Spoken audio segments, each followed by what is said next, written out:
Kia ora, I'm Chelsea Daniels, and this is The Front Page, a daily podcast presented by the New Zealand Herald.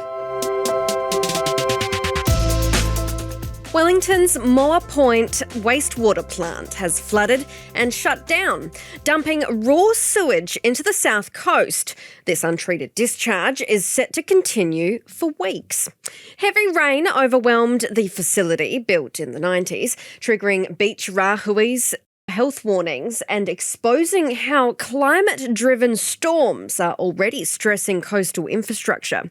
Billions of dollars is likely required to get our wastewater infrastructure in this country up to scratch. But after a long history of underfunding, are we too late?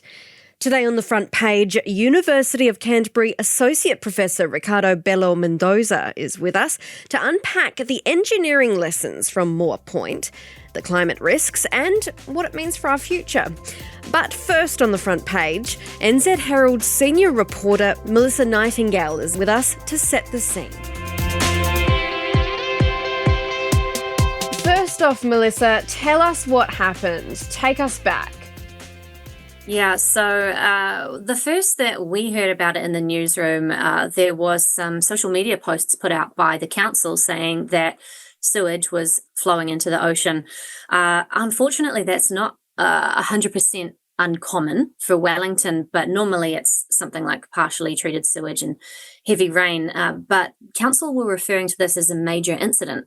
So we thought, oh, that's a bit strange. It turns out that what had happened was there had been some type of mechanical failure at the Moa Point sewage treatment plant, and that had caused this raw, untreated sewage to flow back into the plant, filling it up about 80% of the way.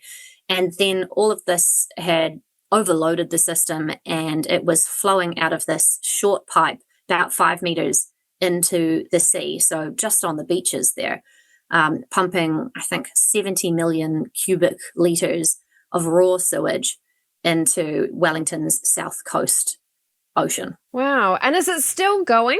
It took them a few days, but they've managed to get it switched out to the long outfall pipe, which goes about 1.8 kilometres out to sea. It's only partially treated, though, so we've still got pretty hazardous stuff being pumped out there. So at the moment, that means that using the beaches, fishing, that kind of thing, even walking near the beaches is not recommended in those areas, because council is warning that you may have contaminated sea spray flying up at you. So not a nice place for a stroll at the moment. Oh my goodness. So how long do they reckon repairs will take? It's looking pretty grim. They're saying that it's going to take months to repair. They haven't figured out yet even what caused it. So I think initially they were thinking there might be some type of blockage in the pipe. And the Wellington Water Chief Executive, Pat Doherty, he was saying that they had put cameras down the first few hundred meters of the pipe and they didn't find anything. So their next step is getting some hydraulic engineers in, and they're going to be doing like sonar testing on this pipe to try and figure out what's happened, whether there's like a problem with like an air blockage in there or something wrong with the diffusers. So that's definitely the big thing for them. Well, first of all, it's fixing the issue and getting this sewage treated and the plant back up and running. And then it's, figuring out, how did this happen? Why did this happen? Who knew that there were problems? Did anyone know?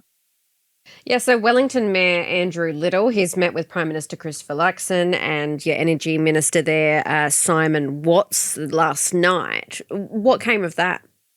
Yeah, he's asked for them to launch an independent government inquiry into this. He says that the government will sponsor that, and it's just going to help have a really a proper independent overview of the investigation. What Andrew Little said was that you've got too many people possibly talking over each other. You've got the council that owns the site, Wellington Water that runs the regions, contracts the region's water, Veolia that runs this particular site, and the Greater Wellington Regional Council, which has regulatory oversight. And it would just be helpful, according to Andrew Little, to have someone not connected to any of those groups who can look at this and say who knew what when, and were there any red flags that were raised, were there design flaws, what were Veolia doing and what were they telling to their superiors, that kind of thing. Now, how big of a deal is it not to be able to use those beaches or even, as you say, walk along those beaches? I mean, in Auckland, say, if there's a bit of rain, there's some sewage into the, unfortunately not uncommon here as well. People here don't kind of go, oh, let's go to Auckland Harbour and have a swim this weekend. You know what I mean? So could you paint us a picture of how serious a deal this is not being able to use those places? Yeah. Well, I mean, we're still in the heat of summer, right? And Wellington already, we don't get the best summers, so we've lost the chance to make the most of some of our last couple of months of beautiful sunny weather on that south coast, where some of our loveliest beaches are. I mean, those are the beaches that you go to for surfing and things like that. There's some really lovely spots. Thankfully, there are still beaches around the Wellington area. I took my family out to Days Bay last weekend, which is out around the Eastbourne area. That was fine. The water was clear. It was considered safe on the Lawa website to go to. But, there's a lot of people that are going to be very put out that they can't swim, that it's not even safe to walk around these lovely South Coast beaches. And they're smelling, it doesn't smell good. It doesn't look good. So it really sucks for Wellington to have this hit at this particular time of year as well. Well, let's hope it all gets sorted relatively quickly. Thanks so much for joining us, Melissa. Thank you.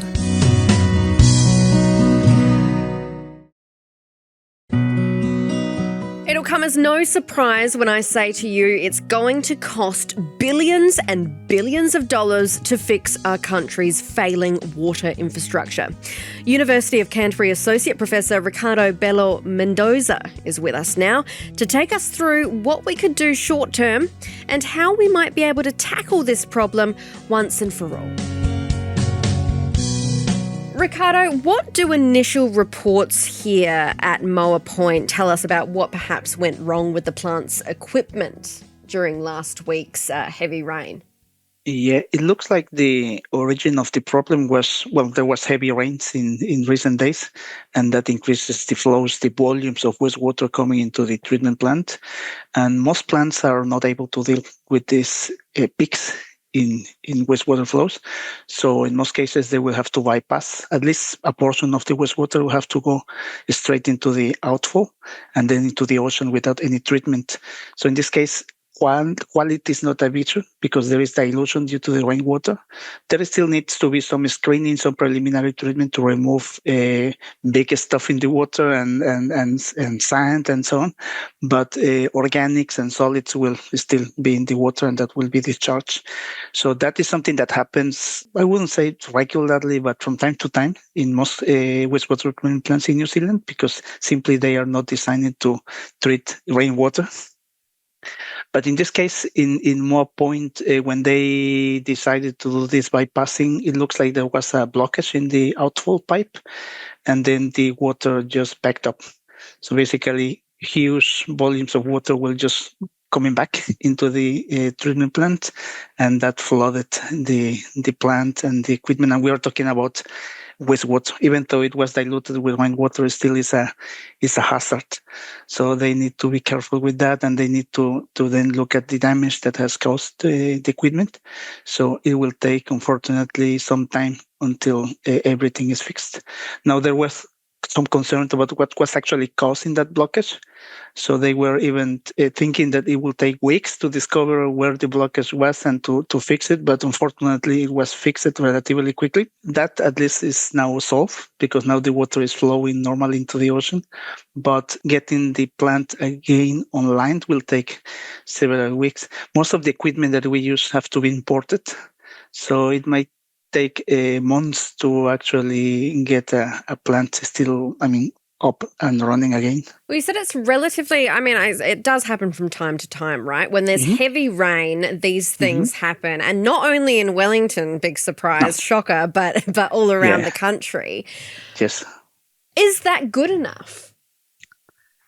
Yeah, so that's a problem. Here in Christchurch, for example, we did a study a couple of years ago looking at the flows of water and nutrients in the city, and we found wasn't really that new, but we found that there is a significant portion of groundwater, rainwater getting into the sewer. And that means that the wastewater treatment plant is not only receiving the sewage that should be treating, but it's also a big portion of that is just groundwater, rainwater. So there is an aging sewer infrastructure in the country in many places, not only in Wellington, and we need to start fixing that so we don't actually get those peaks in water. Now, in most treatment plants, they don't design to cope with those peaks because it will be over designing. It will be a huge investment that is in most cases unnecessary. So what they need to do is just to control how much and when that peak of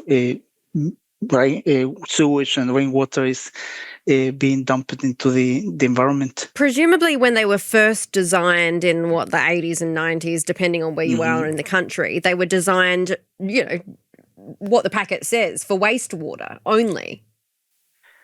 Yeah, they will still design for some portion of inflows, we call it inflows or infiltration to happen. And when we have a new sewer system, the infiltration and inflows is minimum. But then as we have an aging infrastructure sewers, then we have to have some cracks in the system, also manholes that where the water can get into. So eventually that can increase. But again, you're right. So say 20, 30 years ago, the population wasn't of the size that it is now. So it's growing in some cases faster than expected. And also we have these extreme weather events that were not happening just 10, 20 years ago. And we have now systems that are more susceptible to being damaged by these events.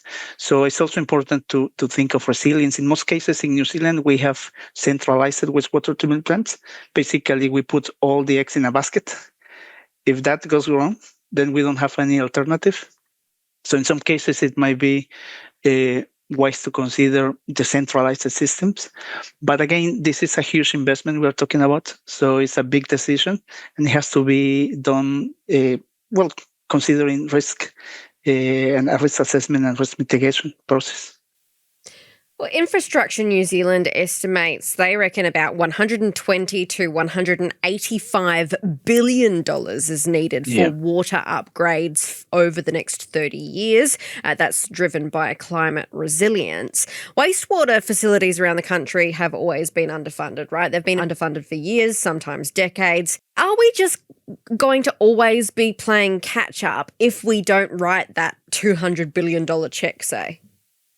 That's the risk. When these kind of events happen, we are just, in this case of Moa Point, a huge amount of money we have to invest it just to fix the plant again, just to get it back to how it was, instead of actually upgrading or improving the systems. So it's always catching up, and also with more common heavy rain events. This again, it's like a race that we might be lagging behind. Yeah, so but I mean, some things are happening in a positive way. So now we have a national wastewater standard that came into place just a few months ago at the end of 2025. And that will guide how we make decisions at the national level. Because in the past, everything was handled at a local level by councils. And that means that sometimes we were actually not learning from the experience somewhere else. We were just making local decisions. And now we will be moving forward in a more articulated way. Yeah, and way more collaboration across the board, hey? So something like, I know that this is not wastewater, but something like Havelock North, for instance, I suppose there'd be some people in that council who have very specific expertise to then pass on to everybody else. But if there wasn't, I bet there's stuff like that happening all the time over the country, and people just aren't collaborating. Yes, correct. Yeah, I think there is need to be a need for councils and operators to be collaborating more closely on this. Yeah, and it is a good example that you mentioned, Havelock North, because unfortunately, it is only when this kind of events happen is that we start to pay attention. And big changes have actually happened in New Zealand since that. So there has been an investment in deeper boreholes, so we can get better quality groundwater. Also protecting the boreholes, so we don't have the same situation of what happened in Havelock North, where overflow stormwater was actually getting into the well. There is also now disinfection, so chlorination and UV disinfection also happening in many places. So things have been moving in the right direction. It's unfortunate that something like that had to happen to move faster. So maybe I'm hoping that with what happened with Moa Point, other operators will then pay attention and say, okay, we don't want to be in the same situation. We need to do something. Well, plants like Moa Point, I believe it was built in 1998, so they face twice normal sea level rise in Wellington, for example. As an engineer, what kind of retrofits or relocations make the most sense, I suppose, for those aging coastal facilities like that nationwide? Yeah, well, it has to be made on, considering the situation on a case-by-case basis. So I don't know exactly the situation at Moa Point, but plants that are just off the coast, they are at risk of sea level rising. So I think there is a need, and they probably have it. I will be surprised if they don't have done a risk assessment to see what are the threats for the plant. So floodings, landslides, sea level rising, etc. Also, there is also the situation that population might be growing surrounding the plants, so there is no room for expansion.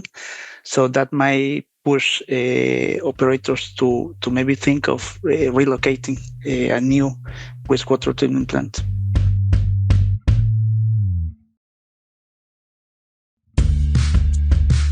We're on a drive at the moment to make sure that we have as low a possible rate increase as we can in the next financial year. When faced with situations like this, we just have to make trade-offs. And there's a lot of stuff we've got in the pipeline that would be nice to do. But the reality is the council's going to have to say, look, there's some stuff that we just can't do. Wellington City Council is going to have to foot the bill for getting the plant back up and running. Further down the track, we'll have to work out who might be responsible, who might be liable, where we might get contributions from. But it will fall on Wellington City Council in the first instance. Beyond investment, I suppose, writing that, those billions and billions of dollars of checks, how should New Zealand rethink wastewater planning? Well, as I mentioned it before, the national standards, wastewater standards are, I think, in the right direction, because now there is Te Mata Rāhuis is the entity that is now handling at the national level what we do with our water and wastewater. So that can be then a step in the right direction.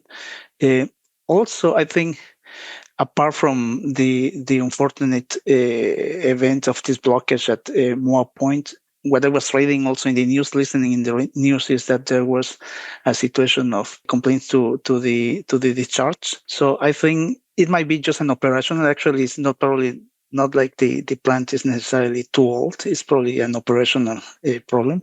So we need to pay more attention to that. So we even with the resources that we have, we use it wisely, properly. Well, you mentioned before that a lot of the equipment that they'll need to figure out what's wrong and kind of fix the issue is coming in from overseas. Are there any places overseas that are simply just doing it better and that we should have a look at?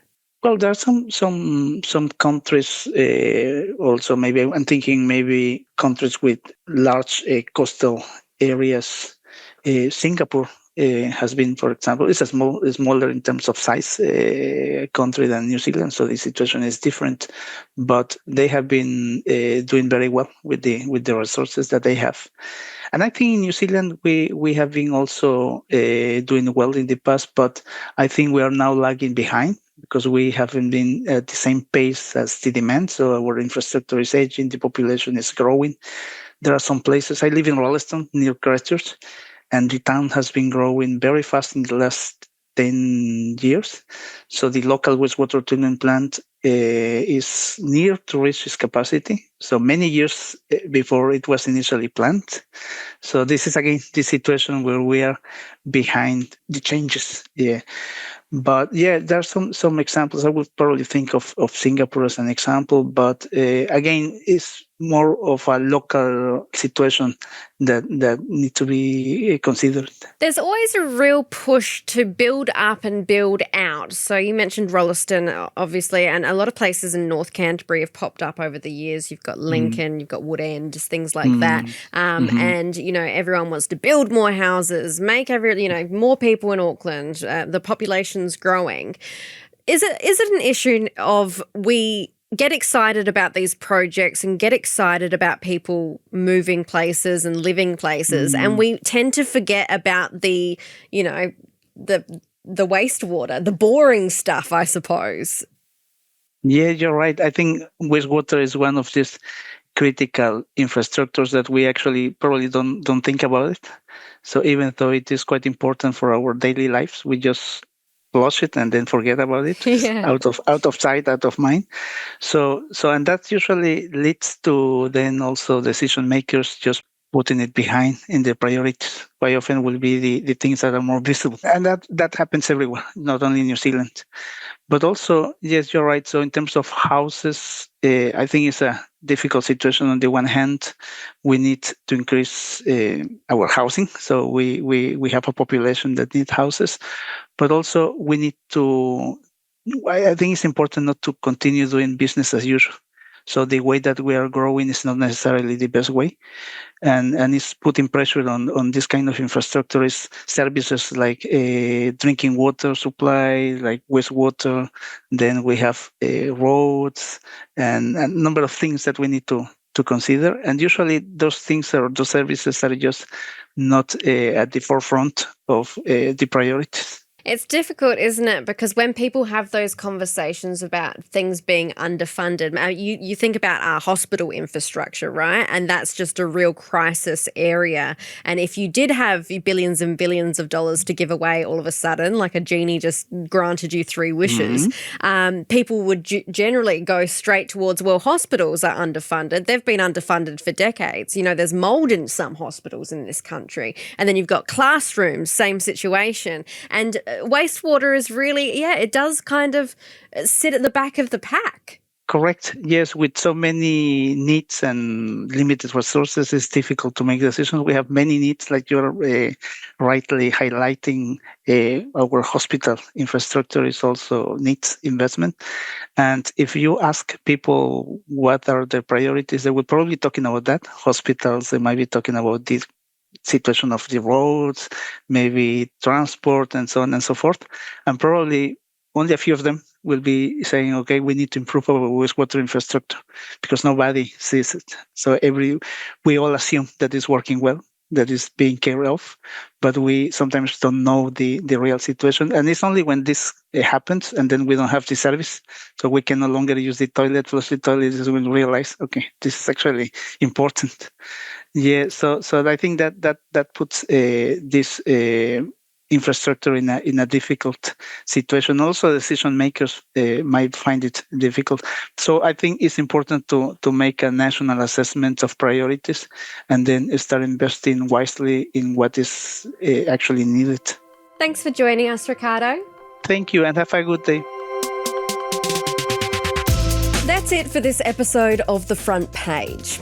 You can read more about today's stories and extensive news coverage at nzherald.co.nz. The Front Page is hosted and produced by me, Chelsea Daniels. Kane Dickey is our studio operator, Richard Martin, our producer and editor, and our executive producer is Jane Yee. Follow The Front Page on the iHeart app or wherever you get your podcasts, and join us next time for another look beyond the headlines.